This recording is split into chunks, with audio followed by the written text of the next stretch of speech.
Well, I drove up this little road here to see this little spot out, even though I know it didn't go very far, and I got stuck. I was trying to turn around and I rolled over what I thought was just a piece of wood or something, but it turns out to be a big giant rock. And it's in a not very good space, and I can't get it to budge to pull it out of there. And the frame is resting on the top of it. So, yeah.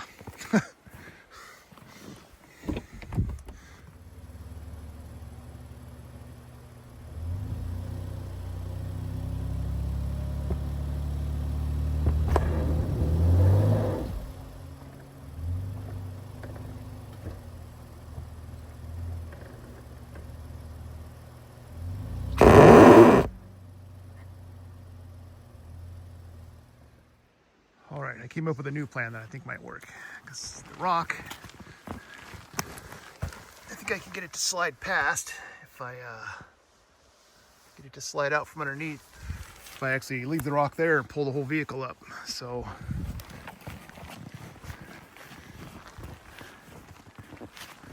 got a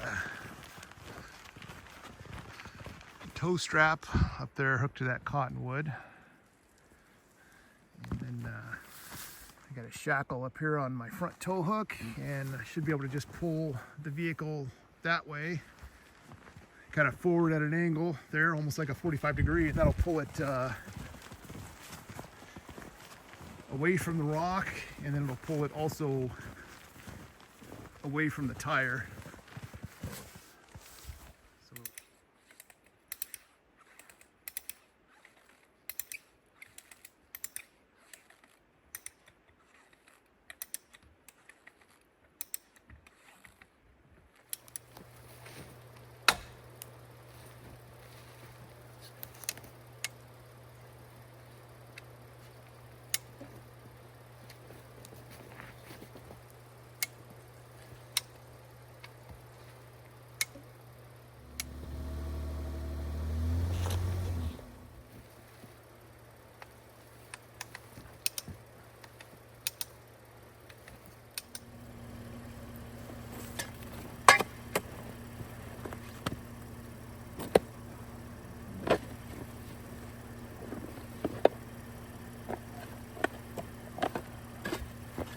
See if I can put my tow strap around it and pull it out.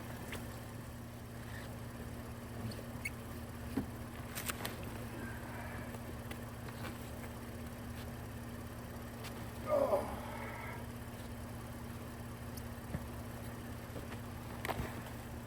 Well, I think that'll work, but I got to move the camera because all you can see is my back.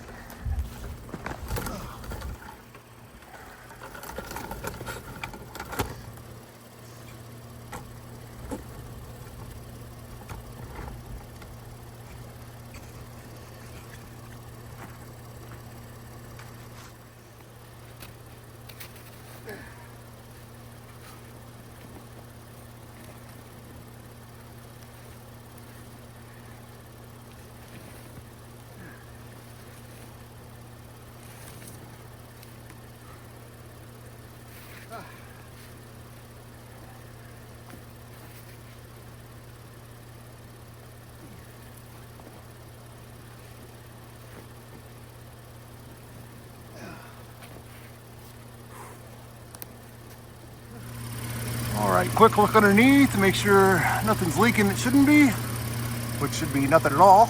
And looks like we're good. Everything underneath looks real good. So now we can just get out of here. All right, there's a little bit of a look at the spot I was stuck in because of that rock. That's that rock. Turned around now, and I'm gonna have a little bit of lunch before I find some place to camp for the night. Beautiful day out.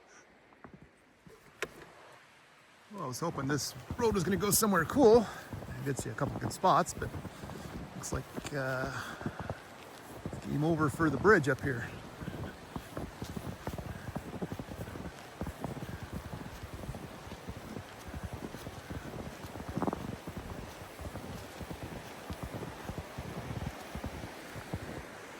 Yep, I'm not moving those rocks.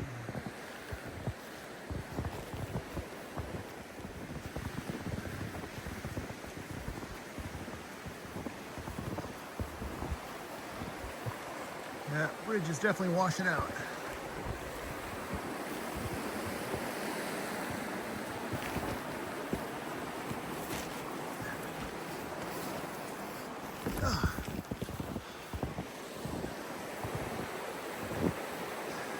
Yeah, that's a problem.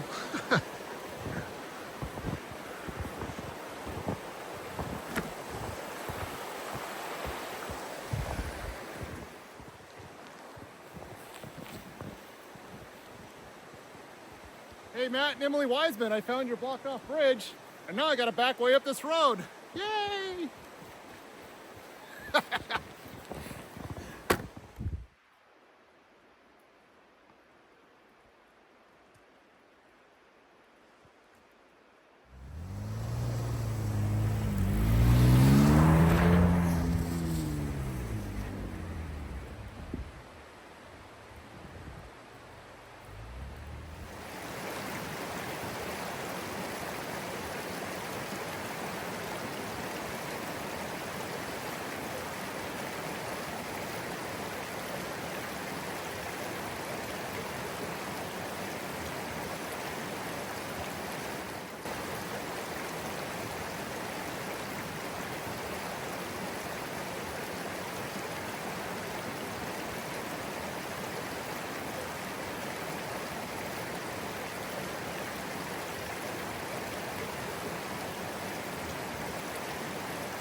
A good example of a tree with a lot of tension on it. You can see it comes up here and then it goes there and then it goes way out there like that. There's a second tree right there.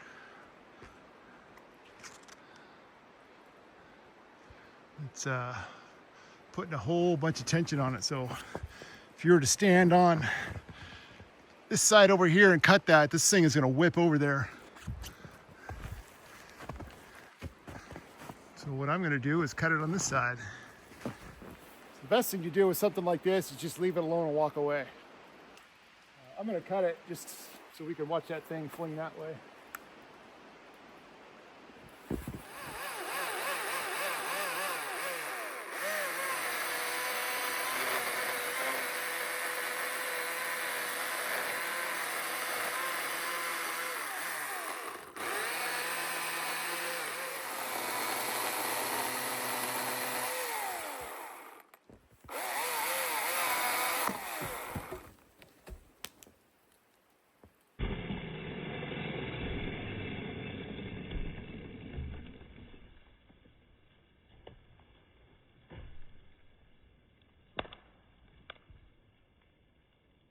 Definitely would have been painful if you'd been over there.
Last window.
All right, pizza cooked on the wood stove.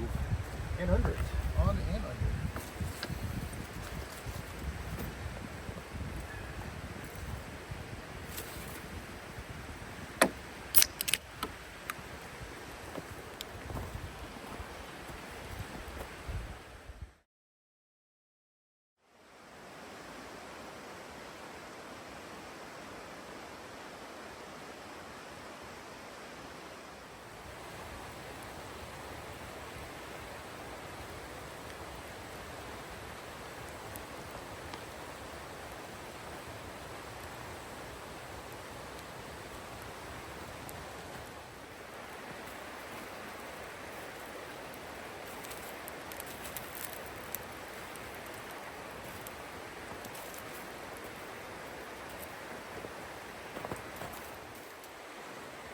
All right, here will be the setup in here for tonight. Those Tacoma fire logs burned for quite a while, so I'm going to try to keep this thing going all night. There's what's left of 2 of them in there right now. And then I've got the regular wood that's 2 or 3 years old, so it's nice and dry. And I got my foam pad down here, then an insulated pad, my 10-degree quilt, a heavy-duty sweatshirt, and then that bag has a bunch of has long johns and gloves and extra thick pair of socks and stocking cap and another net gaiter besides the one I already got on, so should be just fine. And I'll turn in here in a little bit. I put most of the gear away already, that way I don't have to fool around with it in the morning. All I have to do is put the stove and the tent up, and then I can roll out of here.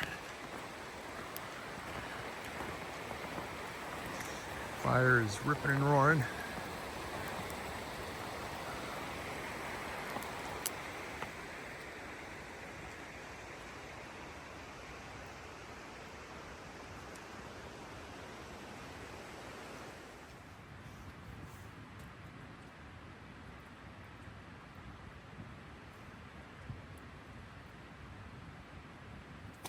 this little sit pad is great for putting my feet on, because this is no insulation against that snow and it gets cold quick.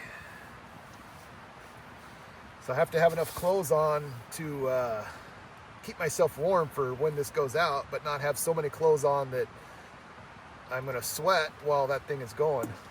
Kind of a balance. Usually what happens is it'll get cold and I'll wake up every couple hours to put wood on it. Except when I started using these things, they burn quite a while, and usually I can keep the stove going pretty much all night.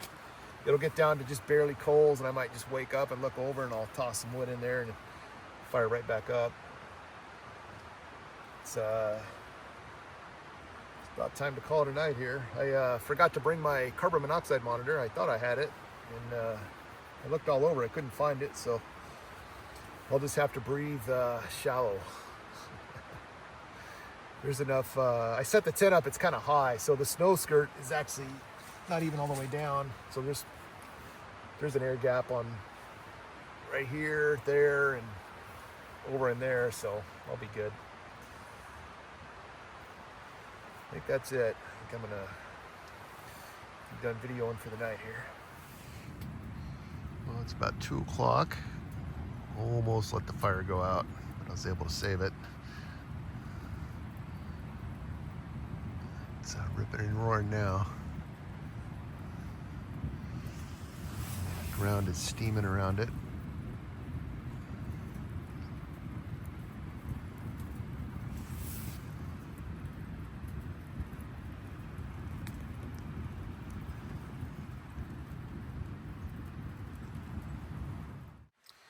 Well, it's the next morning. It's frigidly cold outside. It was 29 in here, and the fire was just a few little coals in there, but I was able to get it going again. I went through 6 of my 8 fire logs, and then I still got a little bit of wood left. So I'm gonna get it toasty warm in here, and then cook some oatmeal for breakfast.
Those are some terrible throws.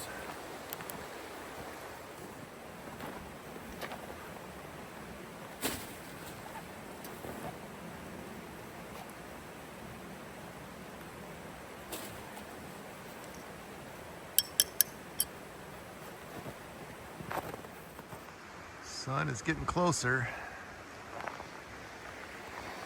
It's only warmed up about 3 degrees since I got up. It's chilly. It's much chillier than I thought. I thought it was going to be in the mid to low 20s, and I didn't realize it was going to be in the mid-teens. But that's okay.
All right, I got the tent all wrapped up, and rather than try to put it back in the stuff sack, I'm just gonna throw it in a trash bag.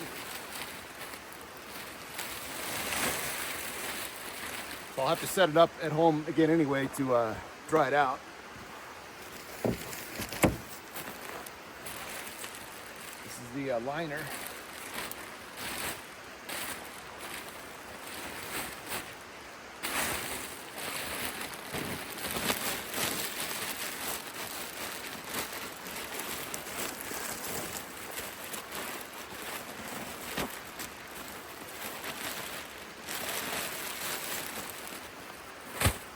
That's a nice little trick you can do if it's all snowy or super cold or wet. You don't want to mess with it trying to roll it up and put it in your in the little stuff sack. Just bring a nice good garbage bag, stuff it in there, worry about it later.